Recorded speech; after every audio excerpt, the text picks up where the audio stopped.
Hello, hello, hello, hello. Let me bring my microphone closer to me so y'all can hear me. Good morning, good afternoon, good evening. This is the Melanated Air Hour. Every Tuesday and Thursday, 2 o'clock p.m. Eastern, we come to you live and bring you and fill your airwaves with melanated news, business, life. We don't do this I don't do this by myself, I should say. I am Lene Javette. I am one of the co-hosts, but I do this today with Madam President at One Madam President. What's up, Madam President? How you doing? I'm excellent. Excellent. And I do this with the real Teddy Talks. Hey, Teddy, how are you? I'm excellent as well. Thank you. Excellent. I love that. And so this is Melanated Air. As you are coming in the room, please say hi. Say what's up. Give us a thumbs up. Give us a like. Let us know where you are chiming in from. Let us know if this is your first time. Have you been here before?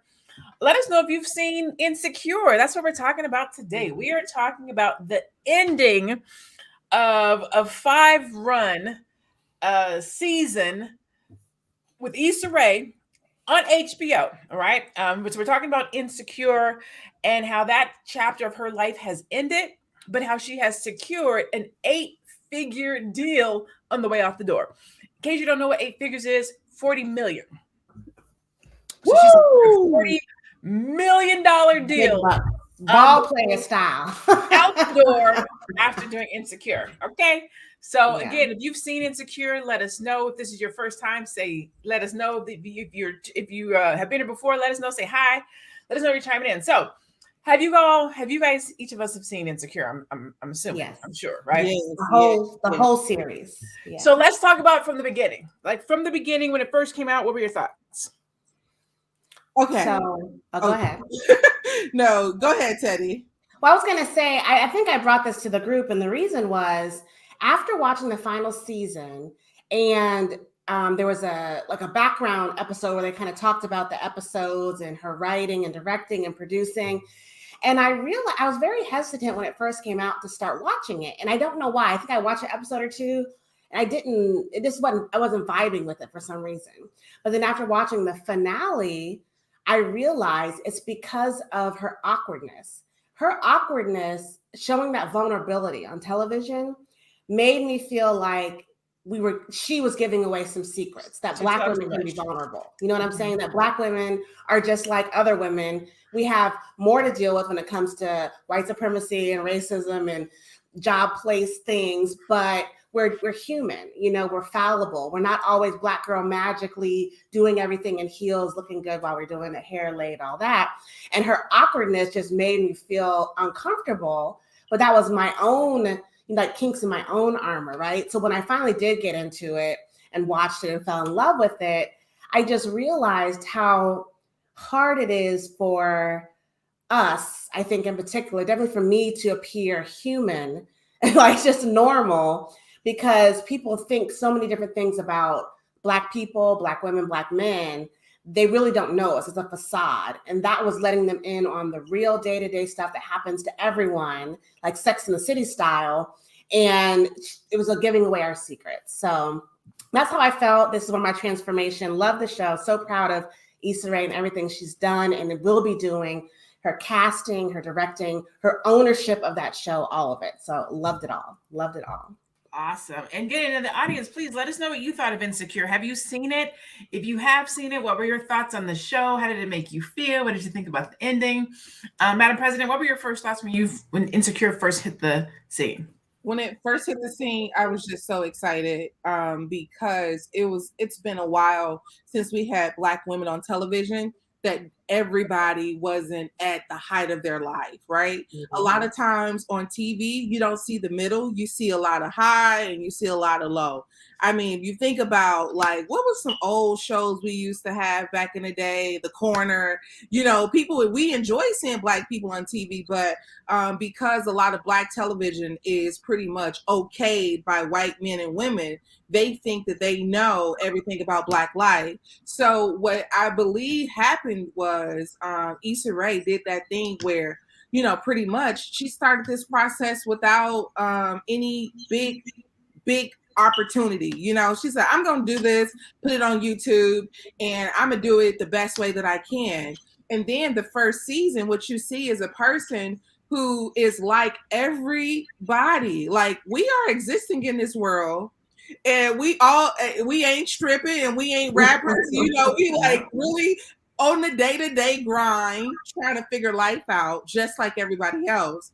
And as we're trying to figure this thing out, here we are dealing with racism, sexism, you know, all the different isms that other races just really don't have to deal with.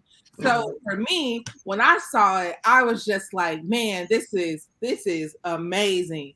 This is so good to see. Because I remember living single, but I was little when Little Single came out.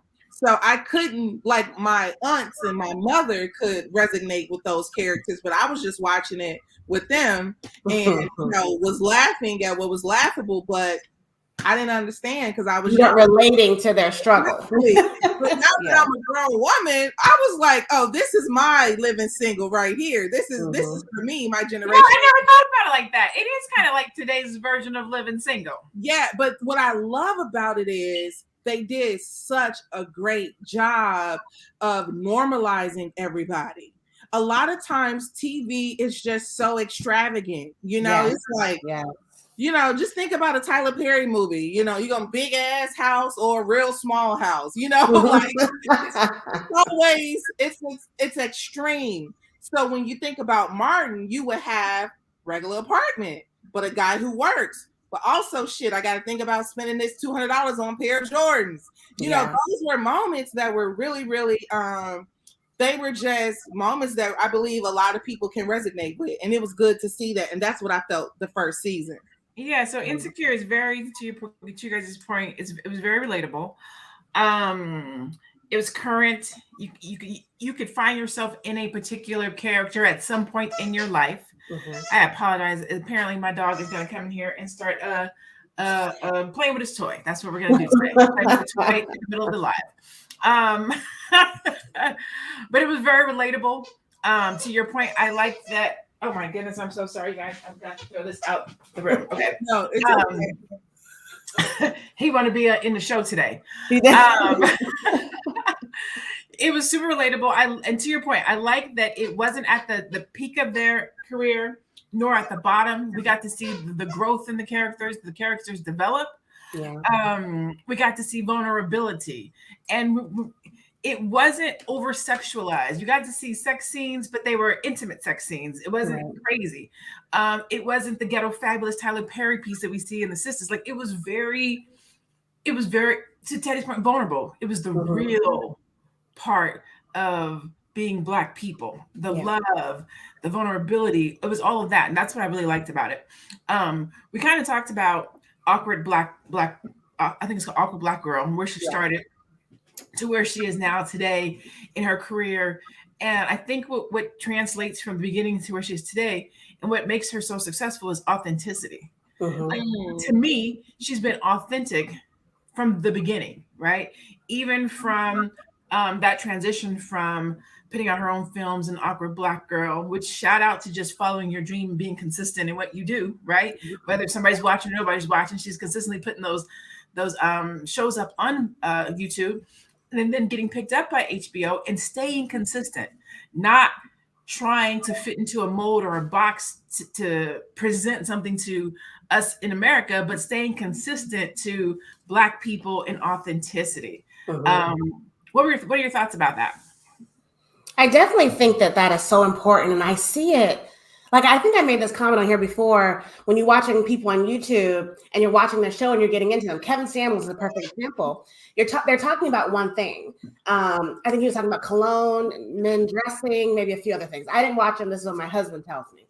But as he became more famous, he switches to this whole relationship thing and relationship advice. And a lot of people will be talking about something in particular. Then they get more popular. And then they start telling you how to make money and how to grow your YouTube or all these other things. So you lose that authenticity that got you watching that person. Then you're still supporting them because you like them. But the thing that brought you there, they're not doing anymore. And Issa did not do that. She kept up with that whole, I mean, it was awkward almost to the last episode, right? Like, I would watch it and be cringing for her and dealing with her dating and the boyfriends and the crazy sex and, you know, all the stuff that single women deal with growing up. in an environment. So I appreciate that she kept it that way. And I think even though she said she still feels awkward at times, which is amazing, and very vulnerable, she has done so much. And just, I mean, let's go behind the scenes to the fact that all of the jobs she created, all of the popularity she brought to that area of LA. I mean, she just really did. She touched so many lives in so many different areas. So I think that's fantastic. Absolutely. And you alluded to something. I'm going to share my screen. The things that she has accomplished over these 5 years. Gail asked her in this interview. Let me share my screen. Can you guys see my screen? Yes. All right, I'm going to press play. Beep. Yeah, because let me remind you about the last 5 years for you. And this gives me so much joy. Covers of Variety, Rolling Stone, Vanity Fair, Self Magazine. You've also produced and starred in at least 3 movies. And oh, by the way, you got married too. I feel like I'm just getting started. It's nice to hear you run that down, but I still feel like a beginner in many ways. I have so much more to do. And that's not even it. So let me remove that. Let me run down her I forget what her jacket, if you will. Yeah, her resume. Her resume, right? So, and actually, let me share the screen. I'll share this part on the screen. Add to the stream so you guys can see it. This dude is for real. Like, we're gonna act up today. Okay, so her film. 2014 Hard Times, Black Twitter Screening, Protect and Serve, A Bitter Lime. 2015 Killing Lazarus, some of the stuff I didn't even know about. 2018 The Hate You Give. 2019 Little, Hair Love. 2020 The Photograph, The Lovebirds. Your girl is going to be in Spider-Man this year. How about that? How great, right? And then she has another movie coming out called Vengeance. That's film. Look at all this television. The Misadventures of an Awkward Black Girl from 2011, 2013, MO Diaries, The Couple, The Number, How Men Become Dogs, True Friendship Society, My Roommate. I didn't even look at all these television spots, music videos. She was in Happy with Pharrell Williams, Moonlight with Jay-Z, Spice Girls, Nice for What with Drake. And then look at her awards and nominations. You see this? That's so fantastic. Look at this. I can't even read them all just for the sake of. And she's only been out since about 2011. She got the deal for Insecure in 2016. And look at this. I just want to tell somebody today to be consistent and follow your dreams. And you never know where it's going to take you. Like when she was doing Awkward Black Girl, do you think she would have imagined a 8-figure deal 5 years later? I mean, or 6 years later, I think, from the time she did that show. I think she hoped for it. That's what she's working for. I think, Madam President, you said that, like leaving room for miracles. Like, of course you're working hard to get a $40 million deal. Of course that is what you're doing. But do you really think it's going to happen? You know? So that's amazing. Yeah, you know, when you're creating content, when you're starting a business, when you're writing a book, when you're just living in your passion and you're doing it on a regular basis, you're hoping for the best. You're believing for the best, but you really don't know what it's going to look like or how it's going to come. And so I read some place where a lot of people were like, why did HBO cancel it? Why is this done? It was doing so good. And I read she went into the deal of Insecure only wanting to do 5 seasons. So she knew she only wanted to do 5 seasons. So it was not canceled. She wanted 5 seasons. She did 5 seasons and that was it. So not even that, she went into this negotiation, this deal, this journey, this experience, already thinking about the end. I want to do this for 5 years, and then I want to move on to something different. So her on to something different, this new deal, and clean it up, the multi-threat creator inked a $40 million 5-year overall deal extension with WarnerMedia in March, including her rebranded Hoorae production company, launching her new reality series called Sweet Life Los Angeles. That starts production on her new show called Rap Shit. So she actually has 2 new shows that are going to be coming out on HBO through her $40 million deal over the next 5 years. I love it. And let me say, here's credit to money, popularity, and transformation and doing what you love. Because I looked at her the web series, the Awkward Black Girl web series, and just look at her like 2 years later. I mean, she changed. Like her looks changed, her essence changed, her glow changed. Like she still has that same beautiful smile. It's still her, but that glow that she brought with her. And I think another thing that this show did was it put a nice chocolate, beautiful Black woman on the screen. And it gave her so many different looks. Like it was just like her hairstylist in this like behind the scenes HBO special that they did just showed how her hairstyles were just loving in her hair. Like every time she enjoyed doing something new, something different. And it just changed her whole look from episode. Within one episode, she'd have like 4 or 5 hair looks. And we don't get that. You're in the zone more than I am, Madam President, but I know that a lot of these Black actresses going on these shows aren't getting their own hairstylist. And if they get one, they don't know how to do Black hair. They're not loving on it and taking care of it. Exactly. So a lot of times I think the beauty, this is something that I wanted to say too about the show is we lost Lene. She's there. She's probably handling her dog. Yeah, so the one thing that I wanted to mention about the show is we have Larry Wilmore and we have Prentice Penny. Mm-hmm. These are producers that Issa pretty much were partnered with to help her improve Awkward Black Girl. Mm-hmm. Awkward Black Girl could work on YouTube, but Issa was able to get with some people who had been in TV for 20 years to get her to Insecure for 5 seasons. Yes. So I want to highlight that so that when people feel like they can do it themselves, I know that everything highlights Issa, but she had a level of support that, you know, most people, like we talked about, you have to invest in. You have to go and seek mentorship. And sometimes, and also too, I want to bring Black women and let them know this is what you've done. Black women, this is what happens to people when you show up for them. Issa's 9-figure deal, or I'm sorry, 8-figure deal, whatever it is, it's not because Issa Rae made a show and nobody watched it. She made a show and we all watched it. Mm-hmm. That's what happens. And that's one of the things that I believe that is so important for Black people to keep that momentum in mind and keep it on their necks. Let people know, hey, the people ain't got where they are because of themselves. No. Mm-hmm. Everybody is an active participant. Now, I wanted to put that in there. And I also wanted to say that Hollywood is one of the hardest industries to navigate. And I think the power was Issa was able to stay true. I feel like what happens is the more you're bending on what you don't want, the more you're bending on what's not good for you, the more they can take it away, the more nobody can show up. People have noticed and seen when you're authentic. People, we know we have actors who are like, I ain't buying it, you know, and they have stories. So the beauty of what she did, I believe too, like you say, Teddy, is she did say, I want to wear my natural hair all season. It's my hair. I want to wear natural hairstyles. It's who I am. Having a long weave don't fit me. Mm-hmm. It may fit somebody else, but it don't fit me. And we were able to connect with that because Black hair has been growing over the last few years as a momentum of like women wearing their hair. The perm industry has been shot. People don't go and buy perms the way they used to 15 years ago. So I believe like just pretty much like you said, like having access to all these resources, her staying true to herself was so important for her to not just get this deal, but staying true, made the show a great success.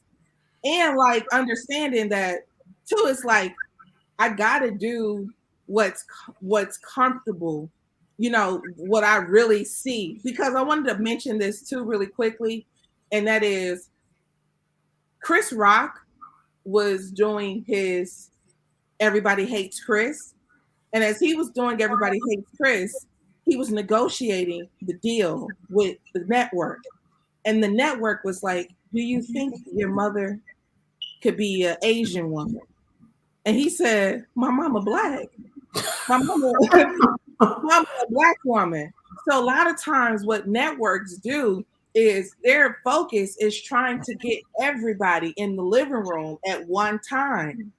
But what happens is, it becomes a little bit more powerful when you say, yeah, unfortunately, this ain't for everybody.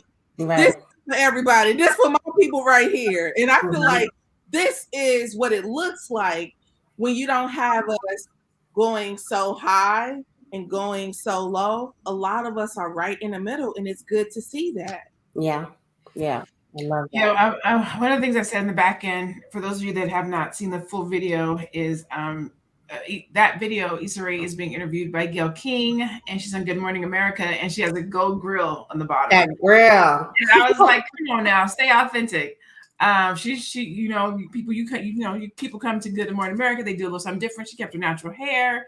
She was in her outfit that she would wear. She had her grill in. I was like, all right, come through. So we've done enough talking about Issa Rae, right? So let's talk about Issa D now. Okay. Let's talk about the show. Let's talk about the show, okay? How'd y'all feel about the ending? How'd y'all feel it ended for all the characters? We'll start with Issa. How'd you feel about Issa's ending? I loved it. I love that they alluded to her finding happiness and going forward, right? I think she had a ring on, so I assume she was engaged or married. I don't know which, with Lawrence. So she ended up with her soulmate, which was the show basically proclaimed that her soulmate. And they had a blended family. He was raising his son from, an outside relationship. And she just looked happy. And I think that is what we all want. We want to be with someone we love in a situation that makes us happy.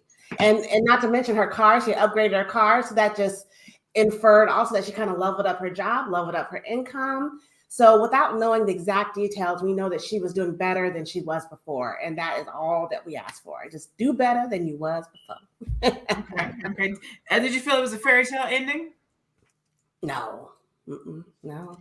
She has you got stepkids. That ain't always easy. Dealing with baby mamas. That ain't always easy. Having more responsibility, more money. That ain't always easy. You don't know what the commute's like. You don't know what the hours are. You don't know how much creative control she has over her project, the block.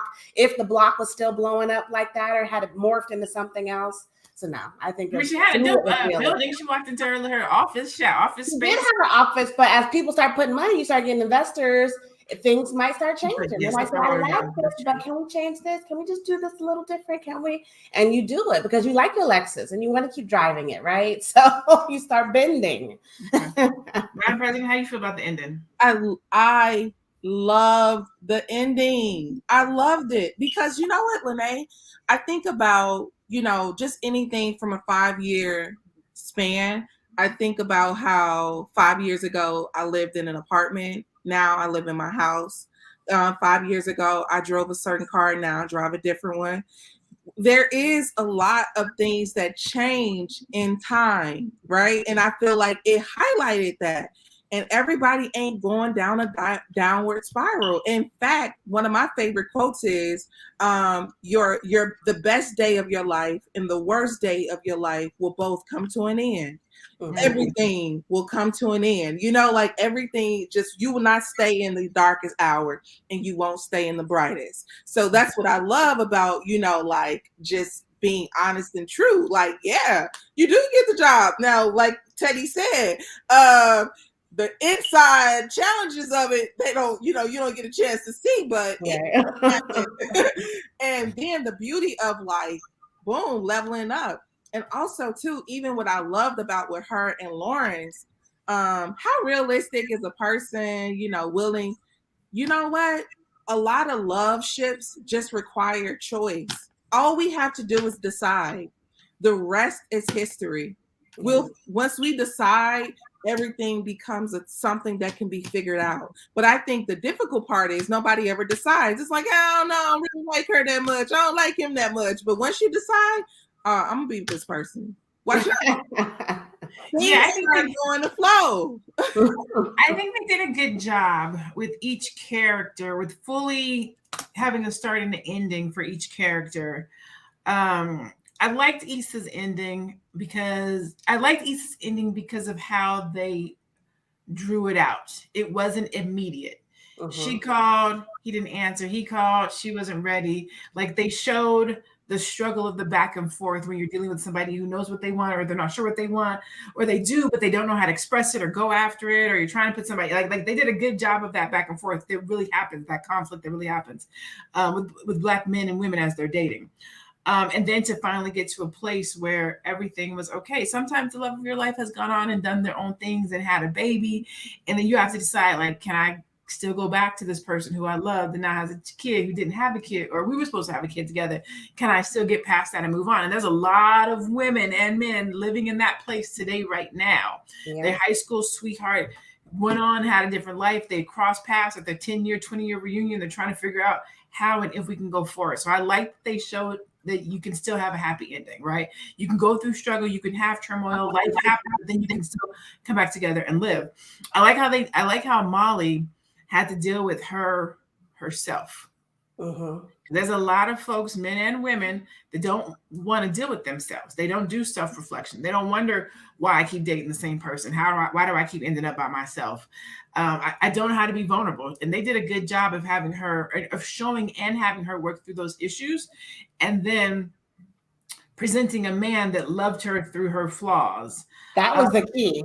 The man, he was laid back. He was okay enough to deal with her flaws, her baggage, and her being her dynamic self. Like that was so important. Yes. She was getting better, but she needed him to help her be her best. And it's okay. And I think that that's okay. Black women need to be okay with that. You can be a strong Black woman, competent, secure, dynamic, have a dope job, but do not lie and say you don't need a man. I'm over here right now holding my back. I put up a post just a minute ago that says, I'm gonna read it to you. It's literally on my phone. It says, these strong women that don't need a man must not have back pain and need a massage in the middle of the day. Because I'm over here massaging my back as we talk. Okay, my back, I'm like this, talking to y'all, like standing up because my back hurt. But it's okay to want and or need a man. And I like how Molly finally got to a place where she was able to put her boundaries down and let somebody in, and how he was there to work through those. I like Tiffany and her husband. I like that they showed depression. I like that they showed that it looked like she had this perfect life and was doing all these things, but she still had issues and flaws, and she didn't have it all together, and she was unhappy. Because we think that the Joneses got it going on until we really get into their lives. Yep. They dealt with the girlfriend that moved away. Like it was just so I love that piece. And then Kelly was my homegirl. Like she was way laid back and cool. She got pregnant, found her a boo, settled down. Like it was just it was inspirational. It was empowering. It showed. I know they were they were in their 30s, but it just says that life doesn't stop. You don't stop growing. You don't stop evolving. Life doesn't stop moving. It was good. I'm excited to see what she's going to do next. Definitely. I think that one thing that was kind of alluded to, and it wasn't said outright, was how when Kelly announced that she was pregnant, that made Issa realize that even though you say you're never going to do something or you're never going to go down this one road, when you see your friends being courageous and doing that thing, it may make you reevaluate what you thought, this box you put yourself in. Because soon after, that's when she reached back out to Lawrence, because she's like, if she can have a baby, I know I can do what I said I wouldn't do, or I might feel judged if I do it, or whatever the case may be.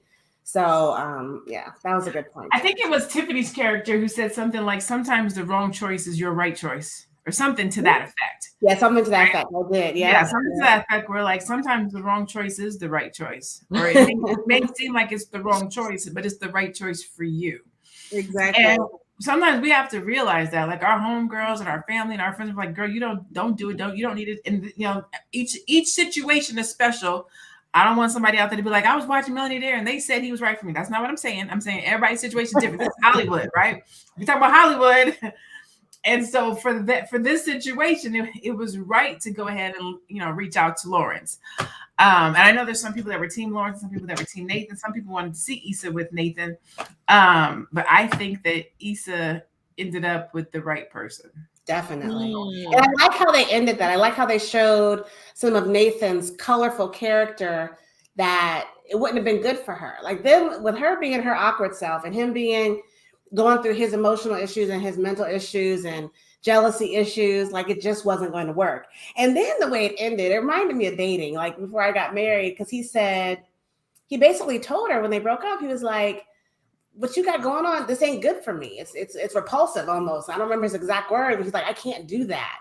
And it's so hard and it was so raw, but it was so necessary because then there was no ambiguity. He said, this is not gonna work for me. What you got going on and what I have going on ain't gonna work.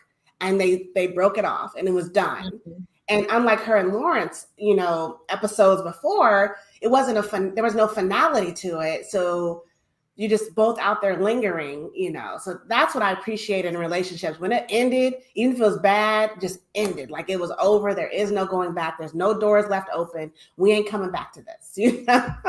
And you gotta be okay to say that. I think. Thank you, Michelle. Michelle said he said it was. They actually said it was toxic. That's it. We have to be okay with that because we will stay in a toxic situation, a relationship, just to be with somebody when our heart belongs to somebody else. We're not through a particular situation. We're still carrying around baggage from another situation, and I think that's the vulnerability you were talking about, Teddy. Like it was so real. Yeah. It didn't feel like it was Hollywood. That's the thing about it. It didn't feel like it was Hollywood because it was so real. Yes. Mm-hmm. And all of the characters, all of the white characters in that whole series was there. They were placed there deliberately. And it was usually to be made fun of. Usually it was in a jest manner. And let me tell you why I love that. Because so many times, just like you said, have a Korean mom or something, or Asian mom. Why? Like sometimes unnecessary, the input of off-color, and I'm going to use that word, off-color character. It's unnecessary. And anytime she had white characters in that whole series, it was deliberate and it was for a reason.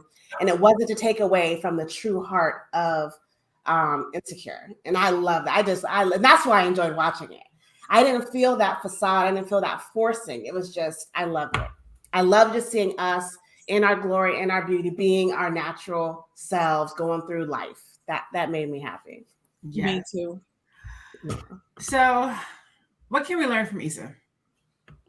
Ooh, well, I think that we can definitely learn that there is a lot of possibility when you're willing to put a strong effort in your dreams. Because like some people have dreams and they just don't have any effort behind them. But I also like to be a realist. And I know that we all come from different backgrounds. And one of the things that I try not to do is, I try to just genuinely give Black people their space to understand that, like, it's not easy. All of the things that you want to accomplish, all the things that you want to do, it's not easy. Issa has a father who's a doctor and a mother who's a teacher. Her story would be different if she grew up in the inner city of Chicago, where some of the people that I went to high school with or middle school with, had mothers who were strung out on drugs and father who were in prison. Those are different storytellers. Mm-hmm. So I think that just being able to identify that you have a dream that is worth. My dogs are doing things. I'm so sorry. If you have a dream that is that's worth the effort, I don't know what age you get to where you just say, I've tried this long enough and I'm done. But I really feel like it's worth it. If it's there, then it's worth the effort. And that's what I recommend everybody should do. Definitely. What about you, Teddy? What did you learn from Issa? Issa D and Issa Rae. You know what? That's a good question, right? Mm-hmm. From Issa D and Keisha, who's not here today, I have learned to be intentional, outspoken about what I want, and to go after what I want. Because there was a lot of times that Issa D could have had the right situation with Lawrence, but didn't have the right words, didn't want to look foolish, didn't want to be the first person. You know what I'm saying? So there's a lot of times and things that happen like that where we are traditional, and I'm a little bit old school, where the man should make the first move and say hi, say those things, but we're not living in those days and times anymore, right? So I learned that, I would say that from Issa D. From Issa Rae, consistency. From Issa Rae, consistency. Whatever it is that you decide that you want to do, what your talent or skill is, do it. Do it because you love it. Do it with passion. Do it with perfection. And what will happen will happen. What's supposed to be is supposed to be. I think it says she did that Awkward Black Girl from 2011 to 2013. So that's 2 years of just busting out content, not knowing who's going to see it, not knowing where it's going to go, not knowing if you're going to get paid for it, not knowing if it's going to get picked up, not knowing if anybody's watching, just doing it because you know that that's what you're supposed to do. And then letting God work out what's supposed to happen next. God, the universe, Allah, whomever you think is out there in the universe, letting them do the rest. So consistency, clarity in your purpose, follow through, faith is what I got from Issa Rae. Love that. From Issa D, I learned, and this is who I am at heart, is never give up on love. I am a person that's just in love with love. I grew up listening to my mom and dad's music about love. Like all we sung about was love. A little bit of mistress and all that stuff, but it was always about love. And even though, and she wasn't afraid to call, she wasn't afraid to put herself out there in life and in love. So I learned that from her. And then Issa Rae, don't be afraid to lead. I think that was one thing that I saw just from that behind the scenes episode was. You said lead or leave? Lead, L-E-A-D, to lead. Because when she was given the opportunity with HBO, it was over another year before they came out when they started filming the pilot. And that was because she didn't know how it was going to develop. And she was used to being in the Awkward Black Girl and just doing it. You're on YouTube, you just record a video, edit it, you do it. But they wanted it to be right. And she wasn't afraid to take advice from others and have people in the room that could give them the experience that she didn't have. But also when she got the idea, then she took charge. She found the producer. She found the showrunner. She found the director. She gave people opportunities, but there was never any question of who was leading that whole train. And it was her. So even in her awkwardness, she knew what she wanted. She knew how she wanted to bring it to the scene. She knew she needed help from the outside. But as the leader, she still took consult from people around her to bring out this beautiful show that we got. So even in the midst of her awkwardness and her insecurity, she was a leader. And that's what we do too. Even in her insecurity, she was secure. Okay. Yeah, absolutely. The other thing, and I think we can all learn from this, and I'm pretty good about this, and it's one of the things I'm proud of, is when you're going up that mountain and you're climbing that hill and you're going to the top, take some folks with you. I tell my audience all the time, when I get to the top, if I look around and I'm by myself, I failed. If you get to the top alone, you failed. Get to the top all you want to. If you're by yourself, you failed. And she's taken people with her to the top, from producers. I know Kerry Washington did some episodes and a couple different producers. She had different people on the show. She had, Black people behind the screen. She put different actors and actresses on. She didn't just, to your point, I think you said it, Teddy, she didn't just build this thing by herself, or maybe it was you, Madam President, but she built it, and then she made sure that we were sitting at the table. She made sure we were part of building the house. She made sure we were part of the deal selling it. Like every transaction of that show included some Black people, and then all different hues of Black people, not just your light-skinned girls, but you had your chocolate girl. I mean, it was just so well executed that a lot of shows and Hollywood and people could and should take notice. One of the things I thought during that interview was, how people kind of razz on Gayle for various reasons. Gayle King. Is that her name? Gayle King? Yeah. For various reasons. And I'm not on that debate. But they're like, but she's Oprah's best friend. She should have X, Y, and Z opportunity. But then just what you said, Lene, look at where you're sitting. If you consider yourself successful, and is your homegirl sitting next to you? Is your best friend in the room with you? Is someone that you love and appreciate has been around you in that room that's helping you be your thing, or you're helping them do that thing?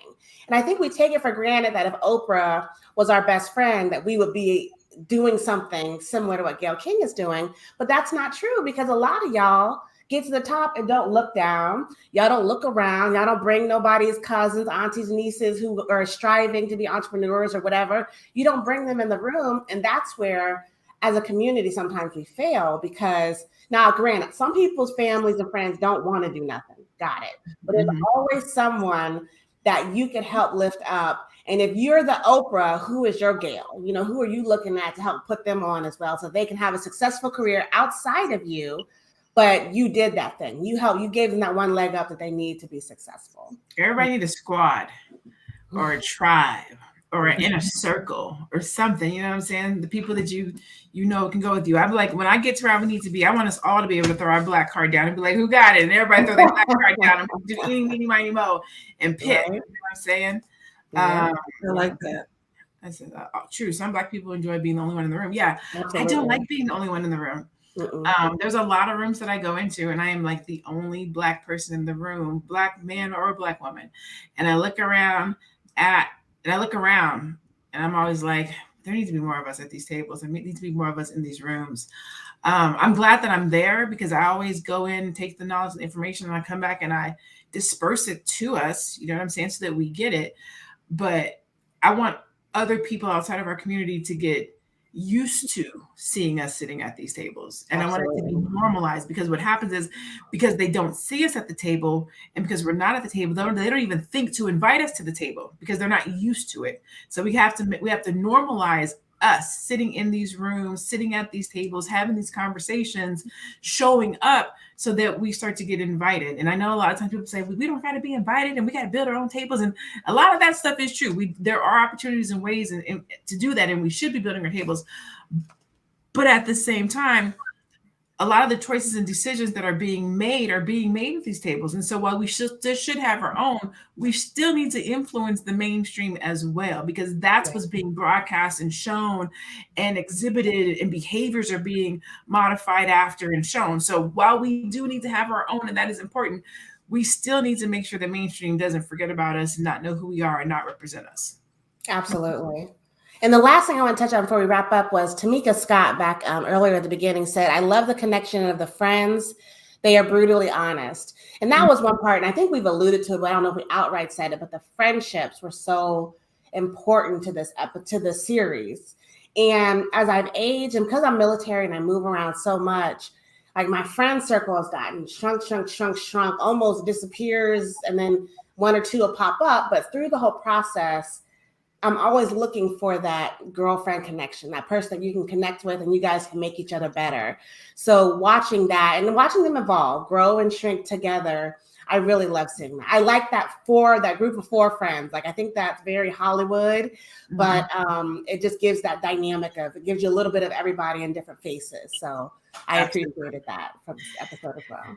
Deja McGee says, currently finding it challenging to meet like-minded people. That is why I branched out of my comfort zone.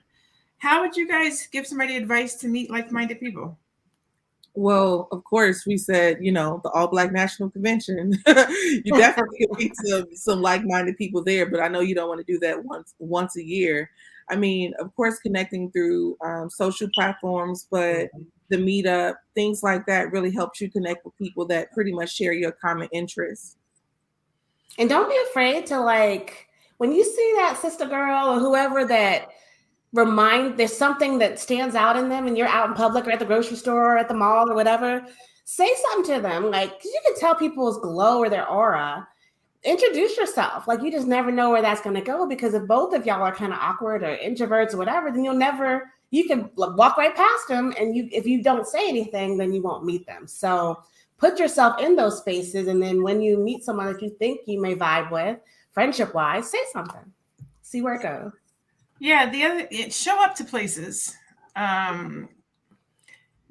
I know we say invest in your knowledge and invest in your business and invest in your career, but invest in your relationships too, right? Mm-hmm. So go to events where you feel like there are people who are like-minded or that are on the same path as you. I cannot talk about Meetup enough. Meetup changed my whole life. Meetup.com, you can find people who are like-minded. They have Black events, sister girl events, movie events, new to the city events, and they're all Black if that's what you're into. Facebook groups. the whole thing about finding like-minded people is just being intentional. If you are sitting at your house, sitting in front of your TV saying, God, I wish I could find some people that are like-minded, it is not going to happen. You have to be intentional. And I'm telling you this from experience. I've had the same friend since I was like 15 years old. So I'm 45 now. So like 30 years roughly. This is our 30-year anniversary this year. So we've been friends for like 30 years. And no disrespect to my girlfriends or anything like that, but they've known me since I was 16. So we, they know where all the bones are buried, all the dirt, all the secrets. We've gone through everything together. They know who I used to be, how I am today. And sometimes that can bog you down, because when we hang out, they want to just talk about the old days, but I don't live in the old days. I'm not that person anymore. So I needed to get some new friends that kind of can relate to who I am today. And so I went on a meetup and I found this group called East Valley Women of Color, and it was just professional Black women. And I started hanging out with them, and then we started talking about business and stuff. And I started my business, and then I was like, oh, I need to get some girlfriends to do business. And then I joined this other group for Black women. They were entrepreneurs, and so I started hanging out with them, started learning how to do sales, and I started learning how to do pitches. And so you just have to be very intentional about what you want to do, who you want to meet, find out where they are, and invite yourself into those circles. And you will be able to surround yourself with like-minded women or men or people, whatever the case might be. Yeah. Any questions before we let you guys go today? Anything that we can answer for you? Any insight that you want? Thank you, ladies. Needed this. I want to be on the panel discussion one day. One day, you know what? I've been asked that. Are we going to invite people on? We actually are having our business meeting in the next week or two, and we will definitely be discussing guests and inviting people on and things of that nature. We do appreciate that you guys come and show up every week, and we want to get some feedback and some dialogue from you and with you. So that is something that can be happening. Excellent. Okay, let's see. I see, or Elsie, I'm not sure, says great dialogue. Thank you so much, Miss Watkins, for coming in. All right. Any final thoughts before we go? I love seeing Black people shining, and I think Issa is shining bright like a diamond. I'm really looking forward to what she's going to do next, and I'm going to let her still grow. Like, that's one thing we got to do. We got to let this girl, this young woman, still evolve into whatever she's becoming, and be supportive. Even if it's a project you don't like or a movie you don't like, she gave us Insecure, and I hope all of y'all on here loved it. So let's support her regardless and keep her honest though at the same time. So exactly. Yeah. I just say that I'm a Issa Rae, Issa D, Insecure fan. I love to see Black women on TV. Also, too, film is still a very white dominated industry. So I encourage Black people to just learn about TV and film, not just the creative side of it, but the technical side of it. There are a lot of professions behind the scenes, cameramen, grips, electric riggers. Those people make $2,500 a week and beyond. So the industry is exciting on scene and off scene. And Hollywood used to be white, but there's a new Hollywood that's Black. So y'all tap into it. And of course, I believe, follow your dreams. If you wake up and it's still in you, then it's still possible. I believe, and correct me if I'm wrong, ladies, Issa was the one who coined the phrase. I think she was walking into a award show. I can't remember which one, but I believe it was her walking into an award show, and she was talking about something. Who are you here to see, or who are you rooting for? And she's like, I'm rooting for everybody Black. She did. Right? It don't matter to me as long as they Black. I'm rooting for everybody Black. Like, that's who I'm here for. I'm showing up. And I think if we take that ideology throughout life, I'm rooting for everybody Black, whether that's your homeboy, your cousin, your neighbor, your sister's cousin, boyfriends, nephews, nieces, auntie. Like, as long as we root for everybody Black, we can all win. We can all eat. We can all be successful. We can break generational curses. We will speak on the streets. We will say hi. We can walk in love. Like, if we root for everybody Black, and it doesn't have to be your family. It could be somebody you don't know. It could be somebody at your job that you see is struggling, that you help. It could be somebody that you put onto a job. Like, we just have to root for everybody Black, and we can win. We should be our brother's keeper. We should be our sister's keeper. If you have some shit and this goodness going on, bring some other people on to it. All right. We don't have to hold everything so tight to ourselves. We should be sharing. We should be leaning in and communicating and talking and putting somebody else on that looks like us. And I think Issa did a really good job of doing that, showing us what it looks like. I wish her nothing but more success, right? Greater success.